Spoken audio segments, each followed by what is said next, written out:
doain ya papa aku Teguh Angkasa, semoga selalu diberikan kesehatan dan bisa cepat pulih lagi. Itu aja mohon doanya. Makasih.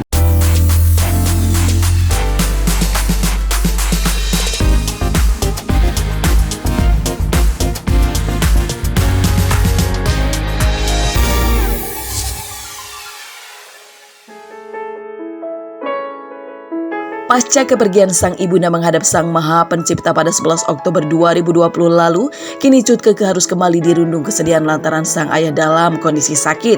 Sebelum kepergian sang ibunda, ayah Cut Keke sebenarnya telah lebih dulu mengalami sakit, bahkan sang ibunda lah yang merawatnya.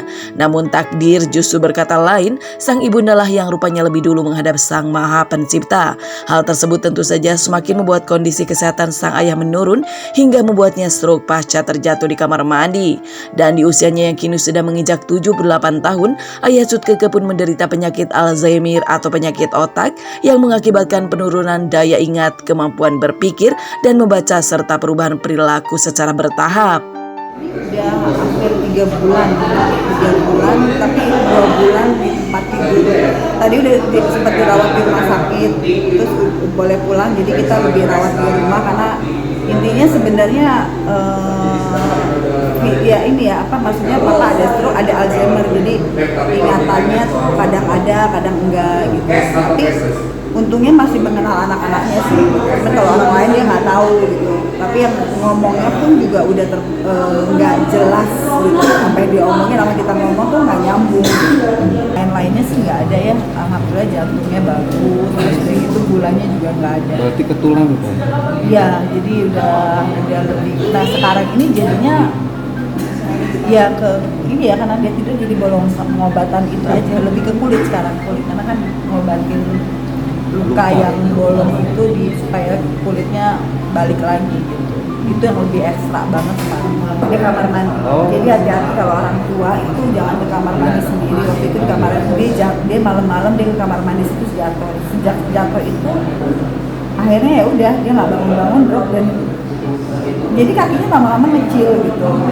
Nah awal-awal kan kita nggak pakai tempat tidur yang buat biar nggak luka-luka gitu kan. Pas mau udah jadi kita pakai tuh sekarang sih udah dalam keadaan dia udah telat. Tapi sekarang sih di kamar udah kita kasih kayak tempat tidur merawat di rumah sakit yang bisa duduk gitu, dia makan segala macam, ada TV, jadi udah gitu aja. Ya kesehari-harian sih kalau dia papa lebih banyak tidur. Kalau ada teman ngomong sebentar tiba-tiba tidur gitu. Maksudnya kalau ada yang mau ngobrol yang dia omongin juga ya nggak tahu apa ya, maksudnya nggak tahu tapi kita timpalin gitu, kita bawa bercanda gitu. Yang kalau dia paling sebel banget ya kalau di saat dimandiin ya, diganti baju, karena kan mungkin sakit gitu kan badannya gitu. Ntar kalau udah habis itu baru mukanya beres, udah rapi, baru bisa senyum gitu. Usia papa itu sekarang 78 ya. Intinya sakit yang parah banget sih nggak ada parah. Cuman dia udah nggak punya nggak ada semangat buat duduk, buat bangun. Udah cuma dia di tempat tidur. Tapi sih sebenarnya fisiknya sih sehat gitu. Fisiknya sehat. Seminggu harus dia minimal paling dikit 3 kali lah, 3 hari ke sana pagi. Kenapa pagi? Karena sebelum melakukan aktivitas aku pagi-pagi ke sana, dan papa kalau pagi itu masih lebih fresh pikirannya. Kalau udah siang sore itu dia lebih banyakan tidur gitu. Ya kadang-kadang juga kan aku mesti kayak masakin segala macam, aku kirim buat papa, terus kayak minumannya, karena bener-bener yang makan juga udah nggak bisa keras gitu. Dia dikasih makan apa aja ya mau gitu, kesian sih gitu. Itu sempat di rumah adikku gitu kan, terus udah gitu adikku yang satu bilang sebenarnya papa tetap di rumahnya papa aja karena lebih nyaman gitu. Ntar kalau kayak keluarga mau datang juga di rumah papa. Akhirnya ya udah kita putus di rumah papa, cuma kita bagi tugas bertiga. Misalnya pokoknya intinya gini, setiap papa mau ganti segala macam mentor segala macam, ada orang ada kita gitu. Di sana dia ada yang jagain sih, ada suster yang jagain full. Tapi ada adik aku yang cowok yang lebih banyak waktunya di situ gitu. Karena udah keputusan kita bertiga, ya udah papa tetap di rumah papa, karena waktu sempat sebelum dia sakit itu kan di rumah adikku, tapi kayaknya dianya nggak nyaman gitu loh, pasti dia namanya orang tua ya, walaupun gimana tetap pengennya di rumahnya dia kan, ya udah jadi nggak apa-apa lah, aku juga ke bolak-balik itu nggak apa-apa. Cut Keke memulai karirnya di dunia hiburan di tahun 1991 dengan membintangi film Cinta dan Noda bersama almarhum Adjie Mas Said. Artis kelahiran 4 Desember 1973 tersebut membintangi lebih dari 40 judul sinetron. Beberapa di antara Tukang Bubur Naik Haji The Series, Siapa Takut Jatuh Cinta, Cinta Suci, dan masih banyak lainnya.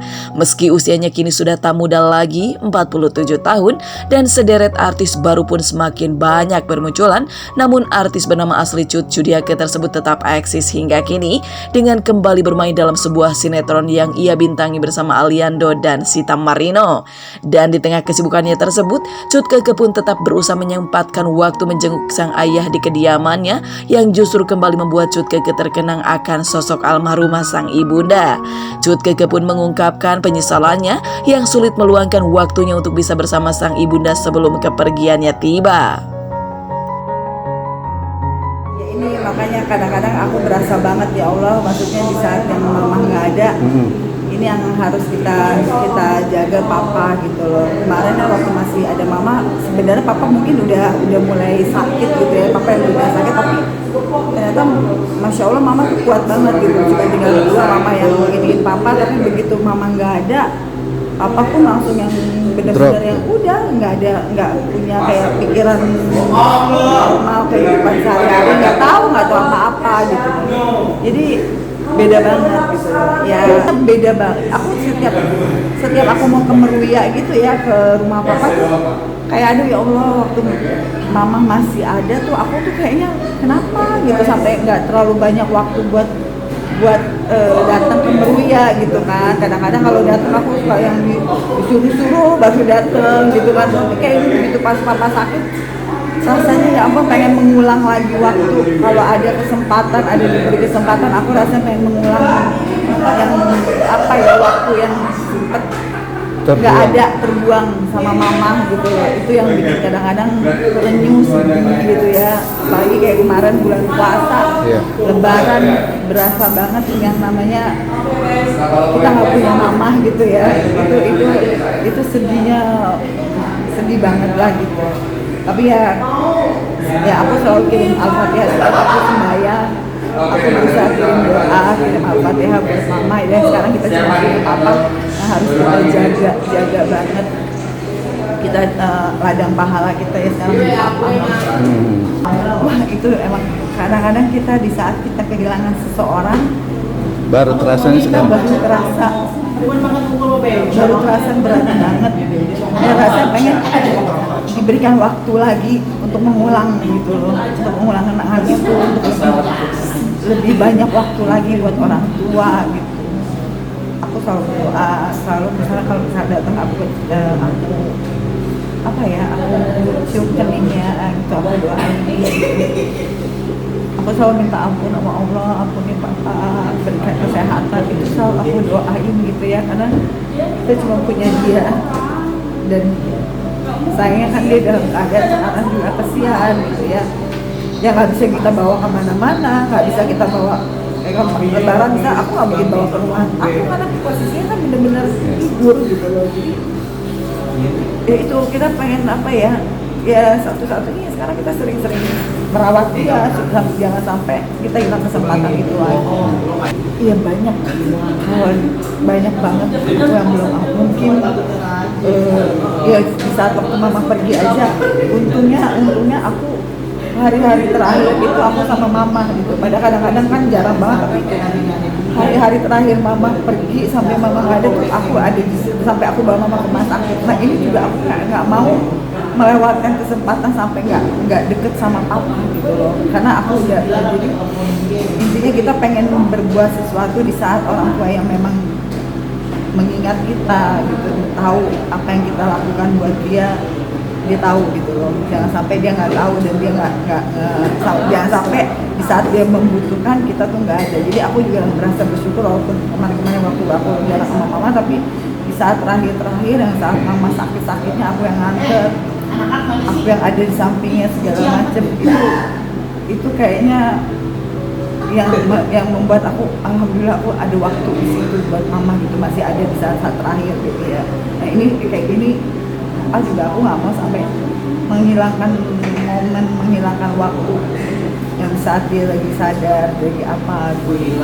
Kadang-kadang kan apa namanya ya, aku suka bilang dek maaf belum bisa ke situ gitu loh, tapi ya kita komunikasi gitu ya, kayak teleponan, video call ya, walaupun sebenarnya kan ngomong juga nggak nyambung, cuman ya kita ngeliat mukanya aja gitu kan.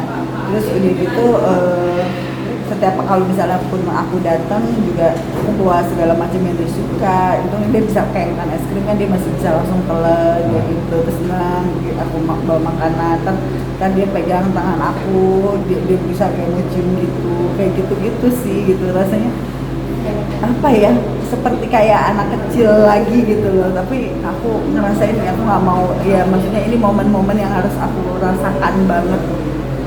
Jangan sampai terlewatkan gitu. Karena kayak sekarang papa kan kayak anak kecil gitu. Jadi kalau aku datang ya mungkin orang, kalau ke adik-adik aku cowok-cowok kan dia nggak bisa yang ibaratnya dia main kayak peluk cium aku gitu. Kalau ke adik-adikku yang cowok kan nggak begitu gitu kan, sudah bercanda. Kalau ke aku dia ya udah.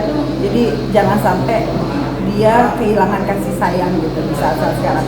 Untungnya kalau ngelihat dari yang dia di rumah sakit, yang kita bawa rumah sakit dari itu, saat itu kita udah berusaha ikhlas ya, tapi alhamdulillah kita berdoa yang terbaik dan kita berupaya semaksimal mungkin buat merawat papa sampai papa ngeras ini menjadi lebih baik.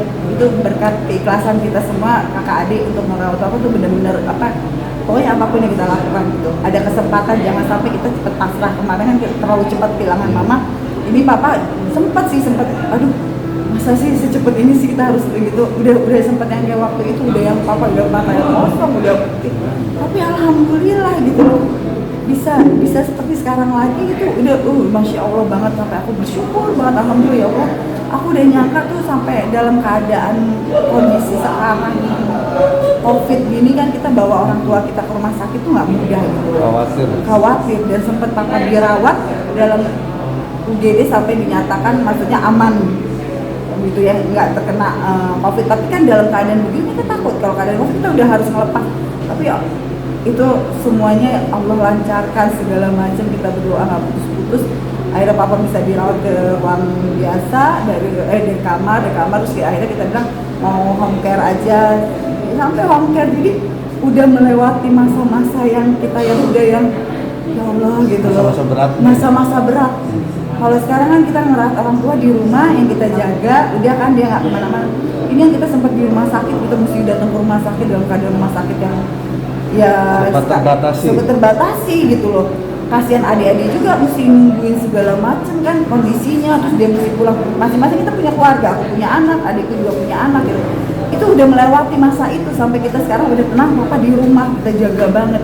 Jadi udah lega gitu loh, udah lega, dan kita sudah melakukan yang terbaik apapun buat papa sampai kita papa sekarang udah lepas oksigen. Tadinya kan masih pakai oksigen nggak bisa lepas, setiap kali oksigennya terus-terusan kan kita ini. Sekarang udah enggak, terus pakai dalam keadaan pulang masih ada selang di hidung lewat makanan, sekarang udah enggak gitu loh. Jadi udah melewati masa itu yang sekarang kita udah agak tenang, udah tinggal pengobatannya, intinya pengobatan buat kulit aja. Buat yang lain-lainnya sih udah berkurang, ya paling cuma minum obat yang buat Alzheimer-nya aja sih. Doain ya papa aku Teguh Angkasa, semoga selalu diberikan kesehatan dan bisa cepat pulih lagi, itu aja mohon doanya. Makasih.